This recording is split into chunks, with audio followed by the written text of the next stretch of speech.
اگر آپ چینل پر پہلی بار آئے ہیں تو ابھی سبسکرائب کر کے بیل آئیکن پریس کریں اور رہیں باخبر۔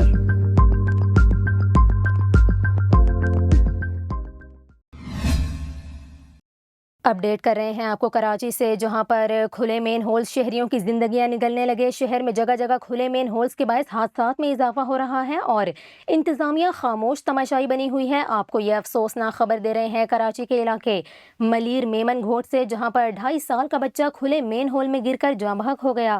آپ کو بتائیں کہ جاں بحق ہونے والے بچے کے والد عبدالرحمان نے میڈیا سے گفتگو کرتے ہوئے کہا کہ میرا ایک ہی بچہ تھا، کس کے پاس جائیں، کون سا دروازہ کھٹکھٹائیں، کوئی سننے والا نہیں۔ آپ کو بتائیں کہ رشتہ داروں کے مطابق بچہ اپنے والد کے ساتھ عقیقے کے پروگرام پر گیا تھا۔ حادثے کا سبب بننے والا مین ہول 15 سے 20 دن سے کھلا ہوا ہے۔ شکایت کے لیے کئی بار یونین کونسل بھی گئے۔ چیئرمین یونین کونسل کے عملے نے کہا کہ ان کے پاس مین ہول کا ڈھکن نہیں ہے۔ دوسری جانب آپ کو بتائیں کہ ڈپٹی میئر کراچی سلمان عبداللہ مراد نے جاں بحق بچے کے والد سے ملاقات کرتے ہوئے گہرے دکھ و افسوس کا اظہار کیا۔ انہوں نے کہا کہ افسوسناک واقعے پر کوئی عذر قابل قبول نہیں، واقعے کے ذمہ داروں کے خلاف سخت کارروائی ہوگی۔